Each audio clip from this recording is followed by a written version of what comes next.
Samahan niyo akong i-check itong Mossy Oak Multi-Tool 22-in-1. So ito ang kanyang lalagayan.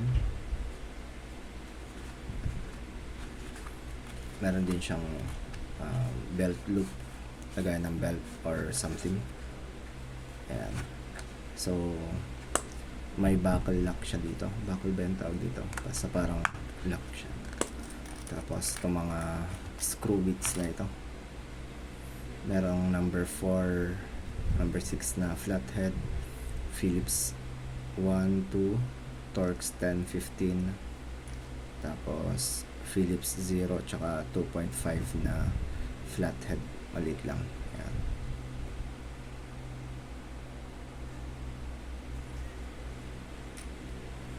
Lagay ko yung muna dito. So, itong mismong multi-tool, Mossy Oak. So yung handle niya is na-search ko yung material na to, G10 daw. Lagay ko na lang sa screen yung specs ng G10 na handle. So na-unfold siya para maging combi pliers, long nose na may regular plies daw, tapos may wire cutter. Etong bandang harapan ay bandang unahan is soft wire, tapos itong dulo naman daw is hard wire cutter para sa mga alambre. Yan. So kapag nakabuklat tong kanyang pliers, walang tools dito sa side na ma-access, dito lang sa loob. Tapos ito nga pala, spring loaded to, kaya kapag hindi siya naka-clench na ganyan, magbubukas yan for ease of use. So fold na natin. Sa side na to merong 3 tools, sa kabila naman parang may 5 na lines. Ayan. So sa side na to may kutsilyo,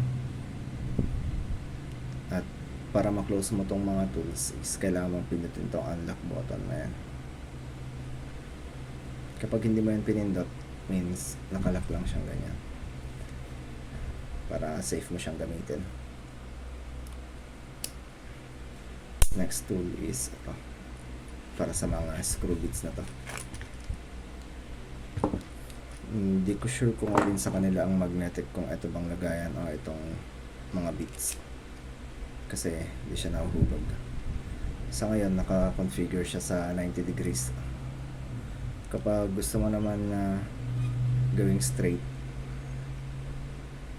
ayan, pindutin mo lang yung unlock, tapos twist mo to para maging straight tong handle niya. Purpose naman nun is kapag gusto mo ito for ball working, kapag naka straight na ganyan yung ginagawa mo. So ito naman kapag pababang ganyan or pabahala. So yun. Sa isang side naman ito, may ruler in centimeters hanggang 7.5 lang yata to, 7.5 centimeters. Tapos may file din naman, nail file. Tapos sa itong side na to may file din siya, mag-spam.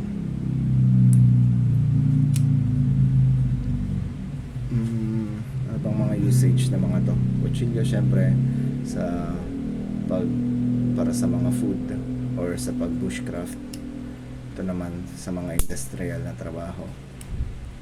Tapos itong nail file tsaka ruler pang measure ng mga malilit na bagay. Ayan.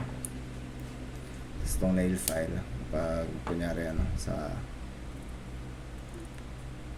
pag ng kutsilyo, pampatalas ng kutsilyo pag sharpen. Ayan. Siguro para sa kahoy, panggawa ng notch or something. So So sa kabilang side naman, itong may 5 lines. First is itong serrated knife na napakatalas. Ayan. Maganda pang cut ng rope or karne. Actually, nasugat ako dito sa serrated knife na to. Sa sobrang talas niya. Ayan. Itong next naman is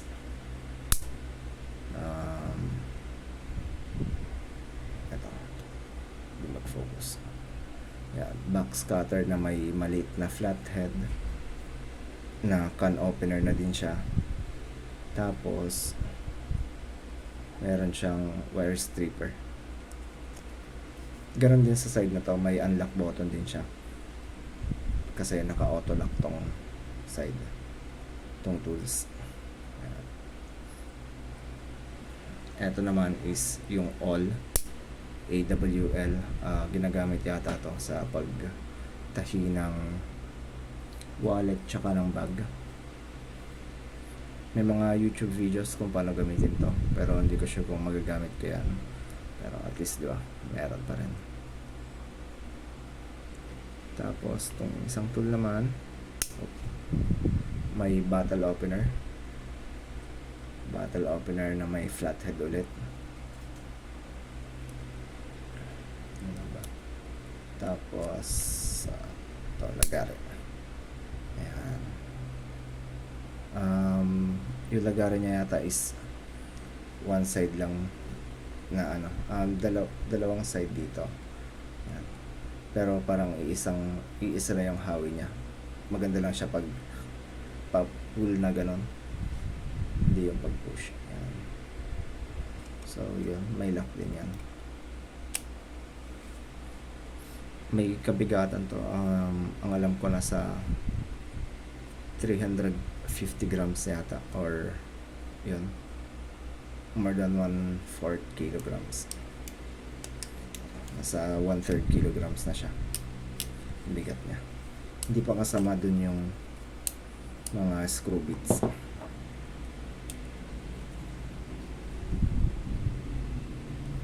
So yun lang naman itong Mossy Oak 22-in-1 tool. Maganda.